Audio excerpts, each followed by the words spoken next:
So they don't kick the women out. It's women's choice. They need the women for the show. So why play with other people's emotions?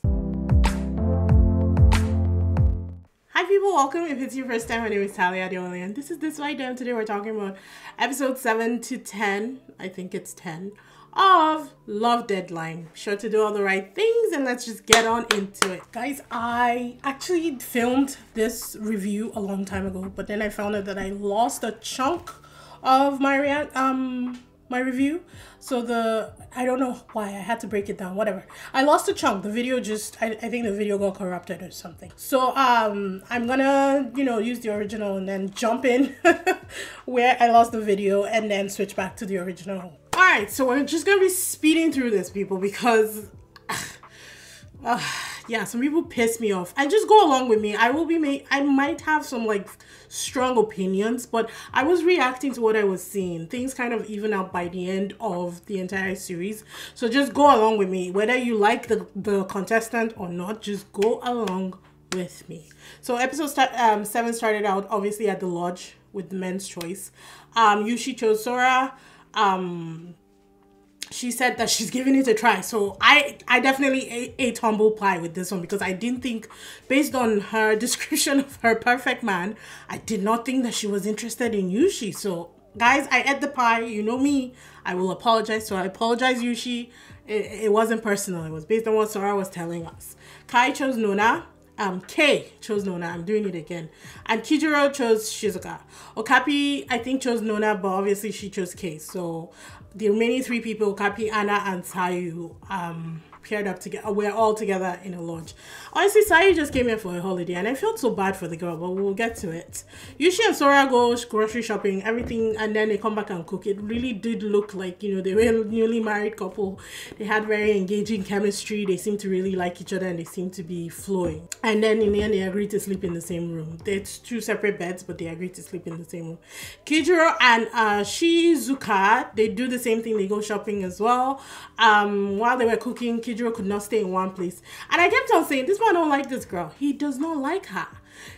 But he was just going along with it. And I'm like, okay, maybe, Sora just proved me wrong. So, I can't judge anybody. It was what it was. So I just kept my mouth shut and I was watching people.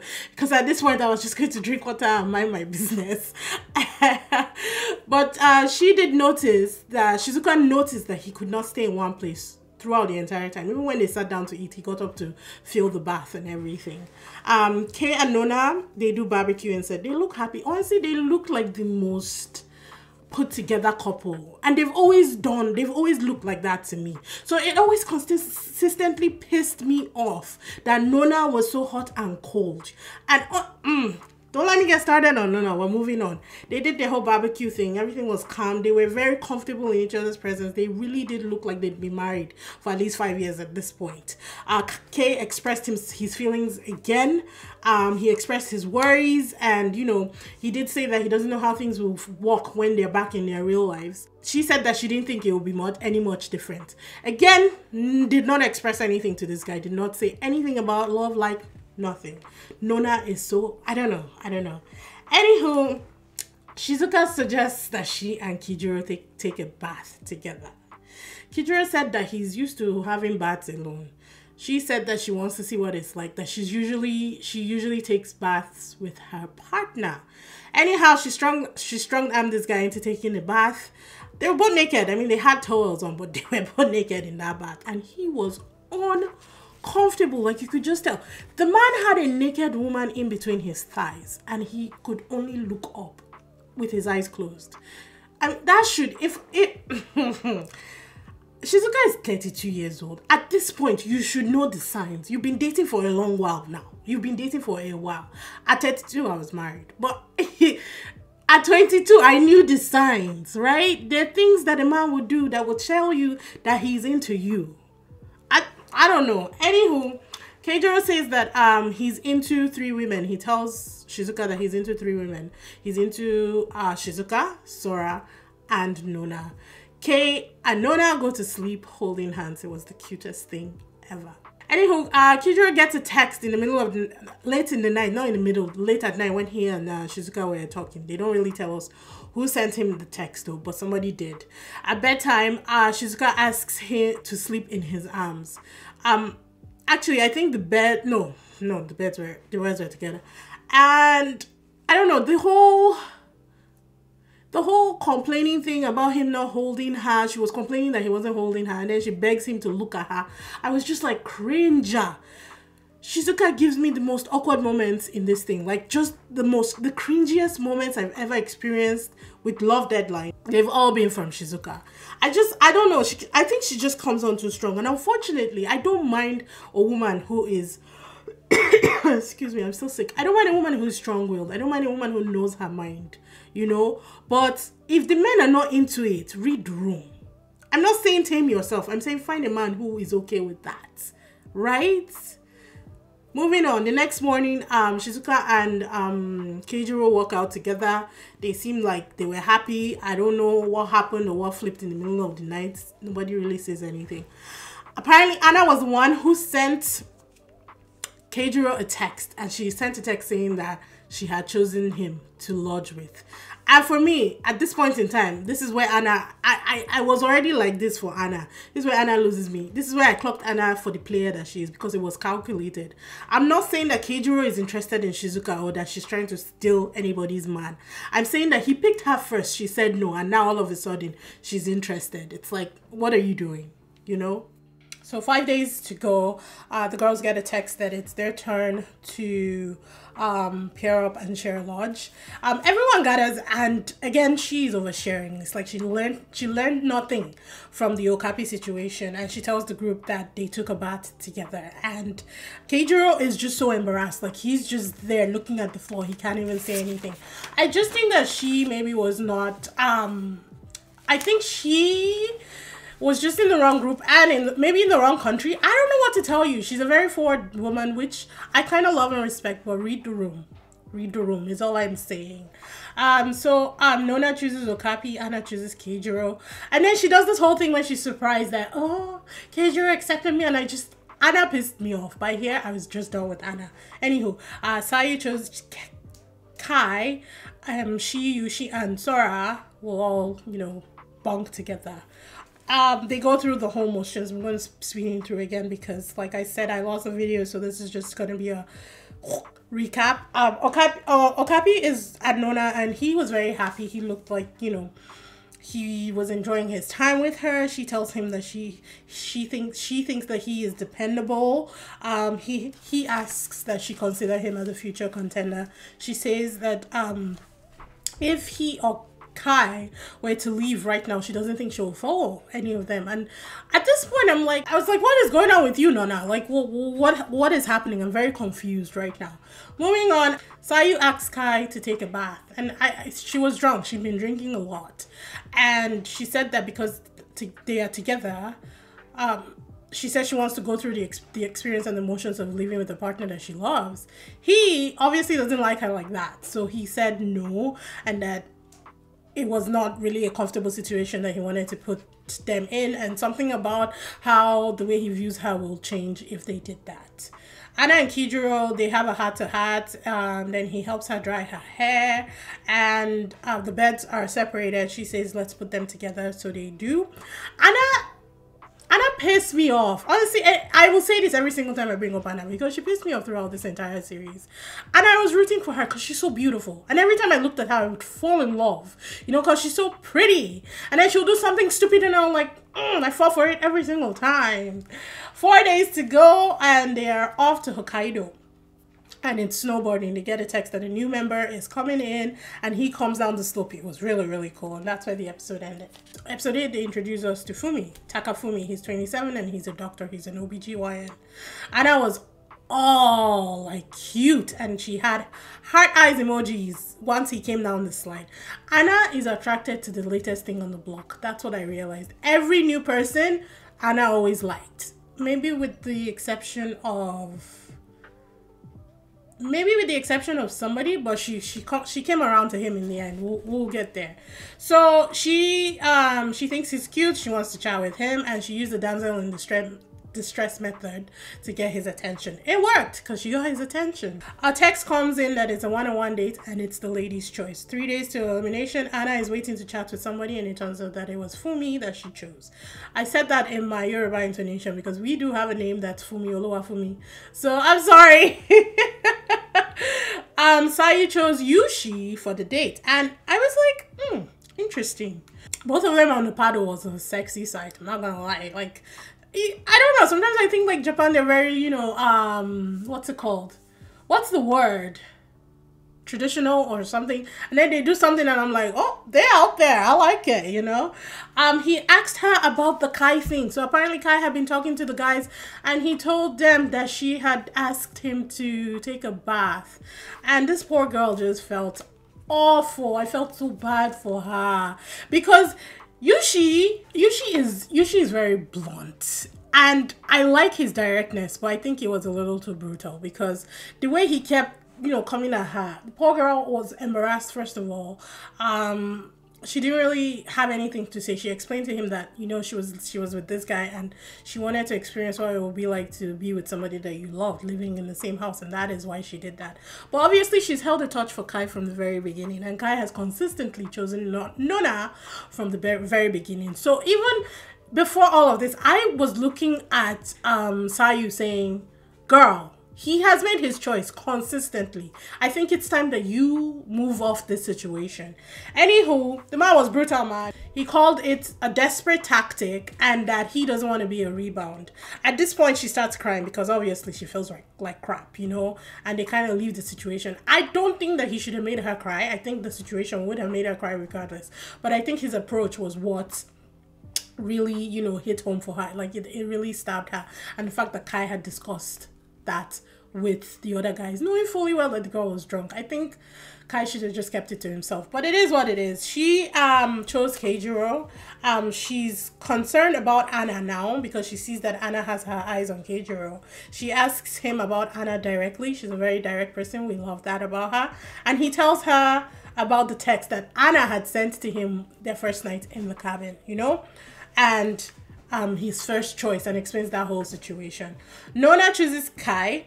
He asks if she's made a decision. Instead of answering, she says how the lodge stays were a difference between both men, he and Okapi. He says he has chosen and that he has chosen her. Sora picked Kai but ended up with Okapi. Okapi seeks advice about, you know, winning over Nona.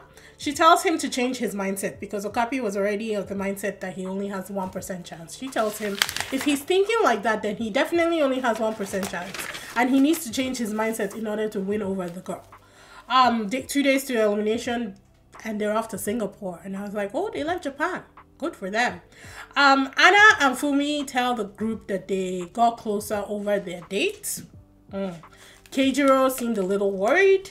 Turns out that he had chosen Anna, so he calls she to let her know right before the trip to Singapore.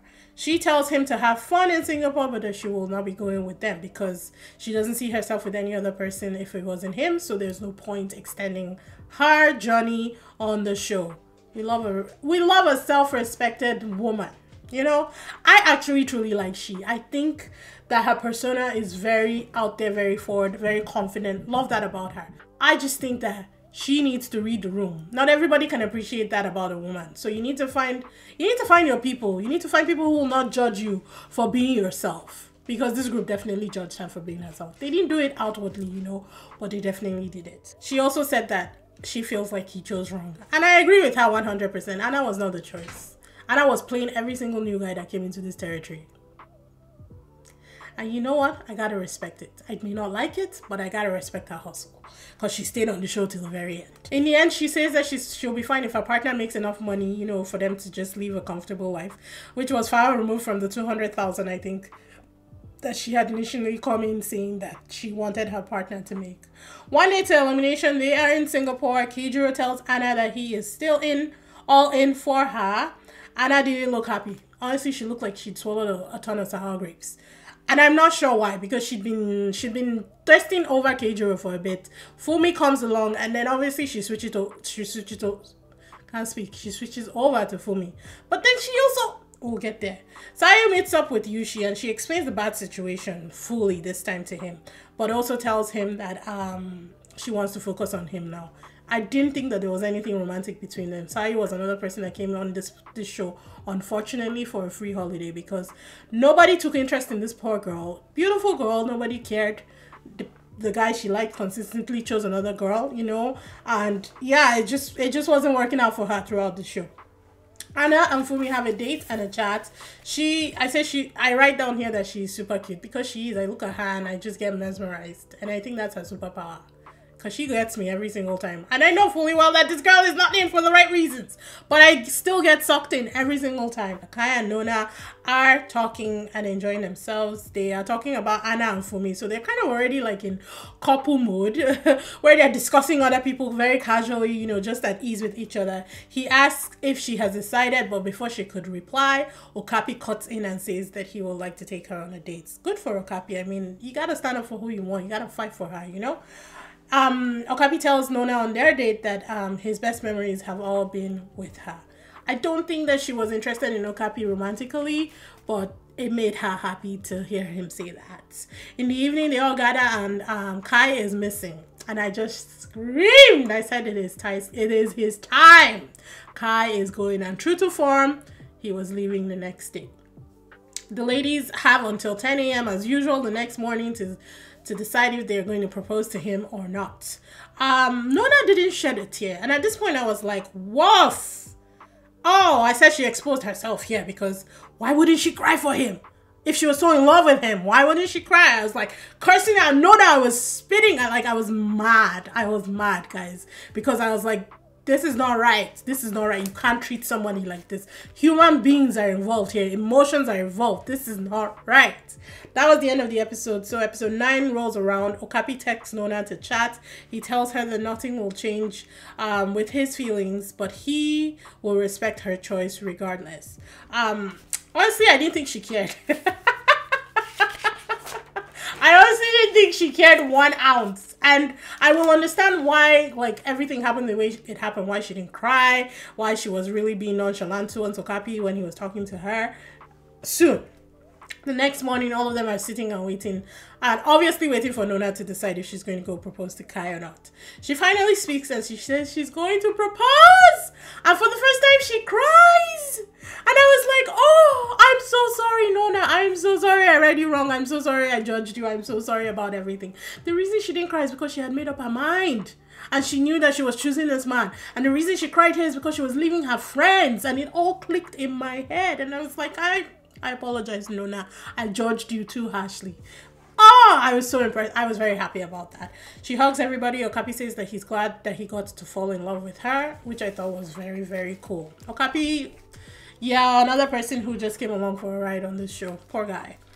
Kai smiled when he saw Nona coming down. It lit up my soul, people. Like, it's been almost a month since I watched it, and I can still remember how he smiled when he saw her coming. It was so beautiful, so wholesome. I loved it.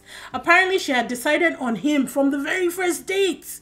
That first night that he texted her and they were talking in the night.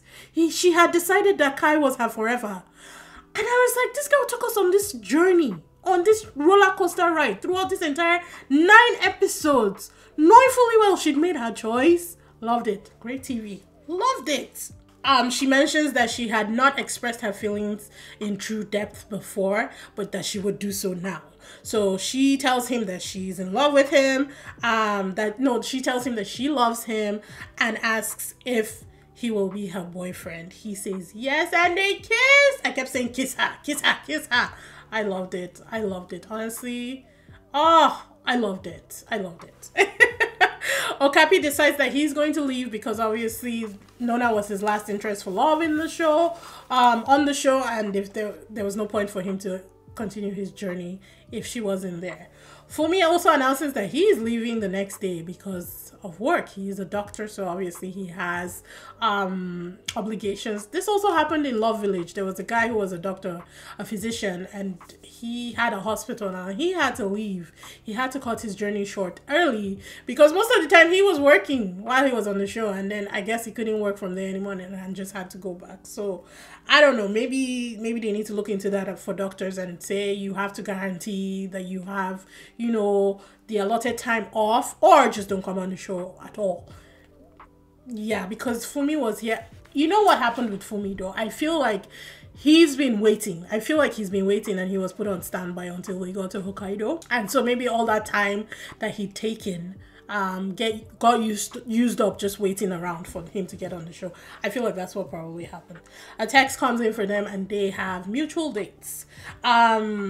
Anna and Fumi choose each other. Obviously, it was super flirty. They exchanged drinks. They spent all day and night together. At the end of the date, he tells her that he has feelings for her and that he is falling for her. He hopes that she will go with him when he goes tomorrow. Anna tells us that she thinks that she might be falling for him. I'm gonna call her the B word because honestly, it doesn't really warrant it. But this, because you'll see what choice she makes in the end. Sora and Yushi get paired up. Yushi is uncertain because Sora hasn't told him about her feelings yet, but he tells her that he is into her. She explains to us in one-on-one conversation that she's not focused on marriage, but on whether she wants to be with him long-term or not. She has decided that if he shares his feelings, the true depth of his feelings with her, that she would too.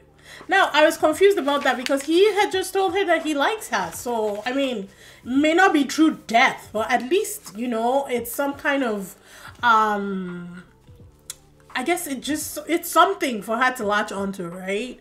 That was the end of episode 9. Episode 10 comes along. Fumi is waiting. And 10 a.m. comes along, people. And Anna did not go. She didn't go. It pissed me off so much because I was screaming. I was like, Anna, what is the point of you being on the show? What is the point of you giving these men hope one after the other and then letting them down? God, she just pissed me off. She really did piss me off. Like, I was not a fan of her by the end of this series. I'm just gonna let you guys know. Please leave a comment. Let me know if I'm being harsh. Let me know what you felt about Anna through all this. Let me know in the comment section, please. Somebody. Because if I'm seeing things wrong, I need to be corrected. But if I'm right, please let me know. Oh, I wrote down that she lives for the excitement and the intention. Her reasons also made no sense to me because she said something about what the fuck did she say? It made no sense. Something about if she lived for other people or didn't choose herself. It's been a month and a bit. If she lived for other people or didn't choose herself, it wouldn't make sense, blah blah blah. It was all bullshit to me, and at that point I was like, throw the whole girl away. So at the end of her one-on-one interview, she said that she's interested in Yushi now. So obviously she's moving on to the next shiny thing. And I was like, I hope he chooses her out. He doesn't, but that's what I was hoping for. They get on a cruise ship in Singapore and it looked really nice. They really did have a stellar, like 5-star hotel, like vacation experience with this show. I love that for them. A text comes in that it's the last chance for a one-on-one date and all the girls choose Yushi. And Kijiro is just left floating in space. I do feel like Kijiro went on a date with somebody though. Yes, I think he chose Anna. Yeah, I feel like he chose Anna. So it wasn't a mutual choice thing. Like it was everybody choose who you want to. But all the girls chose Yushi and Kijiro was left with Anna. So we're going to switch back to the original video for this. I've covered the lost footage parts. And yeah, I'll see you guys soon. So Yushi goes on a date. He's going to have 3 dates because all the 3 girls chose him. The first one they show us was with Anna. And I hated that. I was like, no, don't fall for it. Don't fall for this snake. It was a little personal at that point, people. He said that he doesn't think that he is in love with Sora. that their mindsets don't align when it comes to the marriage part. So if you guys remember, Sora is the one who came in wanting a commuter marriage. Now they explain it in this, which I like the backstory, because at first I was like, oh, I'm not really a fan of commuter marriages, but they work for some people. Turns out that her parents were divorced and she grew up with her mom, and she had a very happy life. So that's all she has known, a single parent. And as time went on, with the way that she spoke and the ideals and ideas that she had for a marriage, I felt like she was angling for the baby mama angle. Please let me know in the comment section if you guys agree. Because in my head, whenever she was talking about what she wanted for marriage and how she could see that, and how she's not even focusing on marriage right now, but on a partner that she can spend the rest of her life with, it was given, I want to be a single mom and have that happy life that I grew up with. That's what I felt. Anywho, Anna did have a great question for him, because she said that he came here with the idea of just having kids. And if you remember, he was the one that said marriage serves one purpose, and that was to have kids. And then he tells us that he grew up in a happy home. So where he got this idea about marriage serving the purpose of only having kids, I'm not really sure. Yushi confuses me. I really like the guy because he's honest. He's down to earth, and his fashion sense was driving me crazy throughout the entire thing, because I could never know what to expect from him. But like sometimes what he said, and I just don't know, it didn't make sense to me. Anywho, she brought up that shit, and she's like, can he truly love one person when he's fixated on the marriage only bringing children? And is he able to, does he even have this desire to make that one woman happy? And I thought that was a very, very what's it called, it was a very intelligent question, and I really liked that she asked that question. Me and Anna have a love-hate relationship. That's the best way that I can put it. He said he's constantly prepping to be let down in a relationship because of his previous experience. Excuse me. He is skeptical due to his surroundings and the people that he has around him, but is now wondering if his mindset was wrong. So that is the one thing, honestly, that I really enjoyed about the show, is that it was helping people like come to terms with the fact that maybe their expectations coming into this did not make sense, you know. And I really liked that, because him saying that meant that he was actually really considering, and seeing and hearing other people's examples helped him, you know, form a better I guess a better scenario in his head for what he can expect for his future. On Yushi and Sayu's date, she honestly just wanted to apologize to him because obviously there's no chemistry. She thanked him for his honesty and his directness, because that helped her, you know, also look within and figure out some things about herself. And then she wished him luck with Sora. I really felt bad for Sayu. This was another person who, not by choice, but also enjoyed a month-long vacation on Netflix's dime. This girl tried. I give it to her. Unfortunately, she was focused on Kay, and Kay was focused on Nona. And it's like, at week 2, you should have let it go. You know, he obviously had eyes for one person. Like, read the room, read the signs, move on. But it is what it is. Keijiro and Anna, he is starting to wonder if his feelings, you know, and the way he's portraying his feelings for her bothers her. He said that he's going to, you know, kind of take a step back and just give her breathing space, because she has not been reciprocating any of the feelings that he has been telling her. He has come out and told her that he's for her only, that he likes her, he's interested, and all she keeps saying is I mean, at some point you gotta read the room, right? But I hated that he was apologizing for that, because she made it seem like, or he took it that he was doing something wrong. And I was like, no, you're not doing something wrong. She's the problem. She's 100% the problem. She has played all these men just so she can stay on this trip. And they don't kick the women out. So why are you playing them? They literally do not kick these women out. Sayu was here chasing Kay. Kay did not give her room. But she was still, they don't kick the women out. It's women's choice. They need the women for the show. So why play with other people's emotions? That's what I didn't like. Anyhow, he asks if he still had a chance. This guy was still grasping at straws to the very end. And she didn't answer. She didn't answer. She just left him hanging there. And that's when they cut the date. And I was like, oh my God. Oh my God. Moving on, Yushi and Sora. He asked her if she can imagine him as her husband. Even when I was writing it, it was hard for me to. I remember taking that note and I was like, huh? Him? Who? Huh? He asked her if she could imagine him as her husband. Yes, I got it right. I did get it right the first time. Anyhow, she says that she's not thinking about marriage right at the moment. But that she's looking more at having a lifelong happy relationship with a partner, and wonders if that is something that he can be on board with. I feel like that's what she said. I'm paraphrasing, of course. He says that he's in between her, Anna and her. And this is where I was like, you didn't need to tell her all of this. Because now she's looking at him like, okay, if you can't, if you're trying to decide between two people, then it means that you're obviously not really in love with one of them. And she's assuming that it's her. So she tells him, if he's conflicted about his choices, then he doesn't really like her. And so she encourages him to go to Anna if that is what he's looking for, you know. The text, I think it was like the next morning, the text comes up that the final pair dates will be, no, that evening a text comes in that their final pair of dates will be the next day, and they need to send a name in by 7 a.m. in the morning.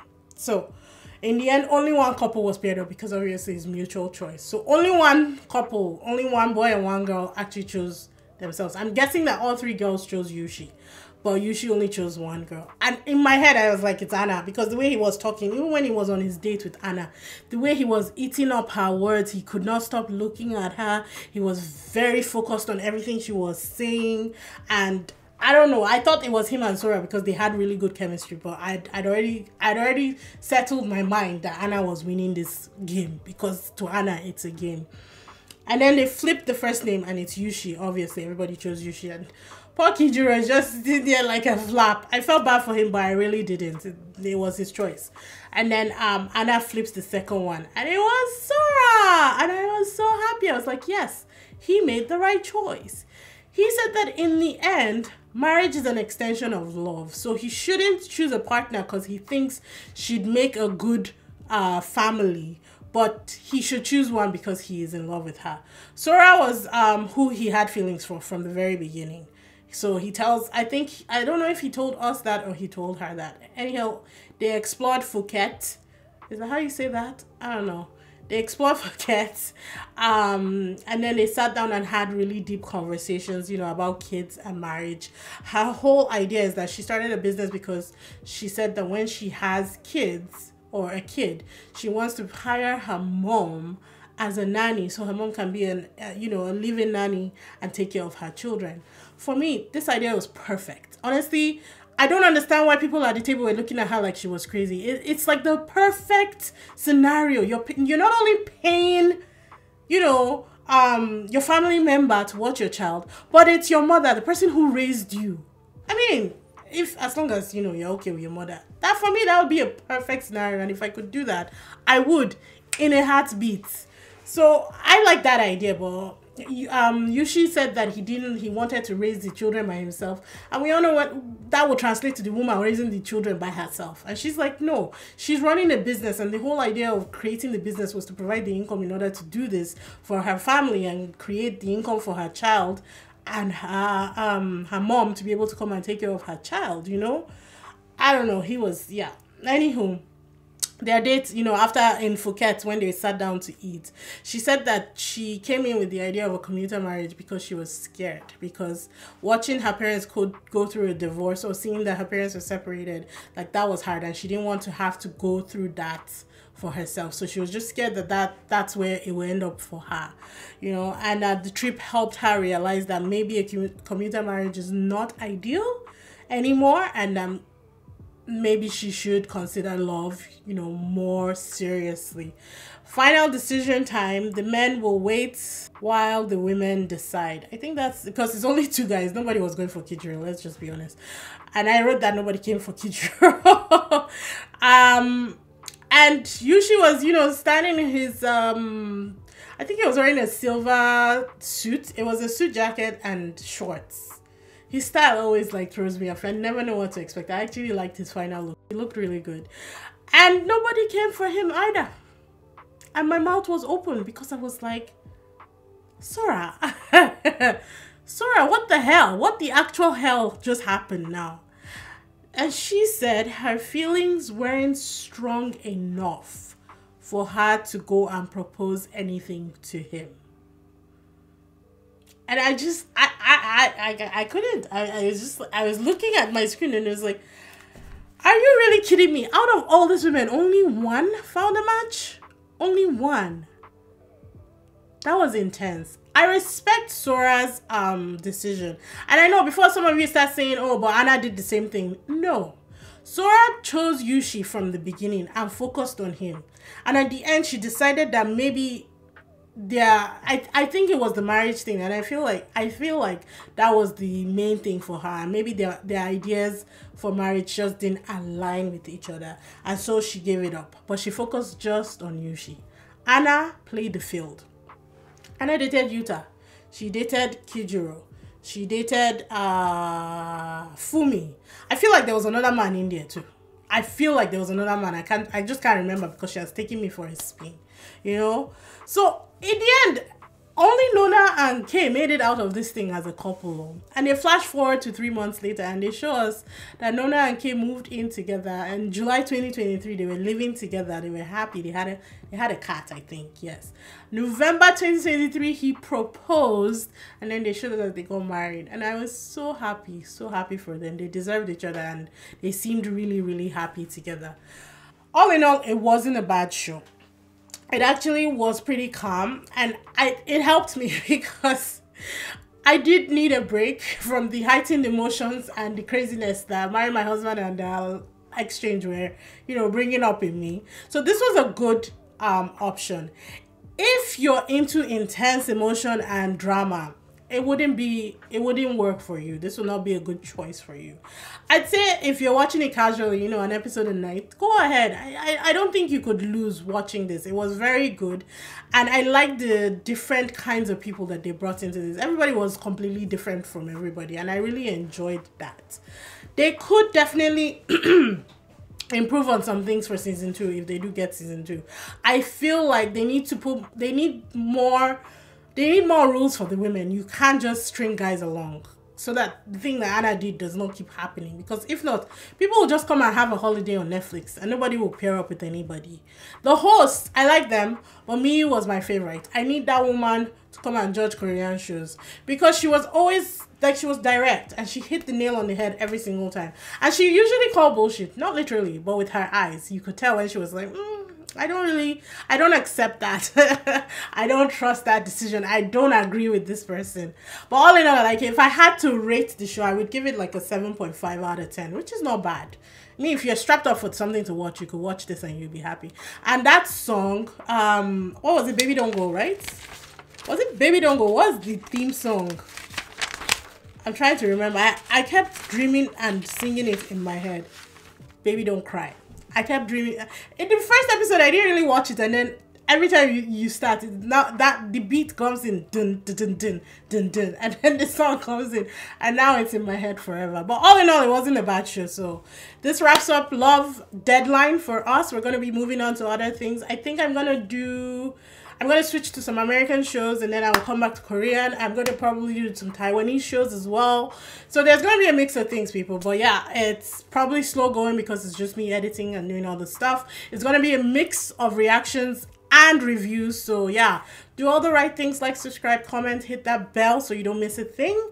And I will see you guys in the next one. Bye!